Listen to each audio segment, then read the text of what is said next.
Welcome to Samba Samba. Enjoy the video. In this video, I will explain how to make delicious magnolia pancakes. First, let's prepare our dry ingredients.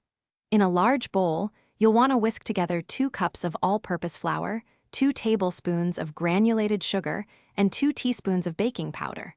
Don't forget to add 1 teaspoon of baking soda and 1/2 teaspoon of salt. Make sure these dry components are thoroughly combined. This step is crucial for achieving that perfect fluffy texture we all love in a great pancake. Next, we'll bring in the wet ingredients. In a separate bowl, whisk together 2 cups of buttermilk, 2 large eggs, and 1 teaspoon of vanilla extract. Then, gently stir in 4 tablespoons of melted unsalted butter. Now, slowly pour this wet mixture into your dry ingredients.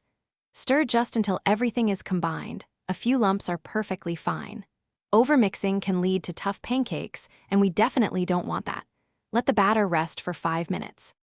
Now for the exciting part, cooking your pancakes. Heat a non-stick skillet or griddle over medium heat. Lightly grease it with butter or oil to prevent sticking. For each pancake, pour about 1/4 cup of batter onto the hot surface. Cook for approximately 2 to 3 minutes, or until you see bubbles forming on top and the edges begin to set. Then, flip them over and cook for another 1 to 2 minutes until they are beautifully golden brown. Once your pancakes are cooked to perfection, it's time to serve them up. Stack those fluffy, golden pancakes high on a plate. They are best enjoyed warm, straight off the griddle.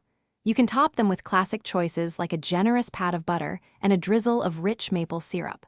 For an extra touch, consider adding some fresh fruit, such as sweet berries or sliced bananas, to complete your delightful breakfast experience. Enjoy every bite. Thanks for watching. Consider subscribing if we helped you.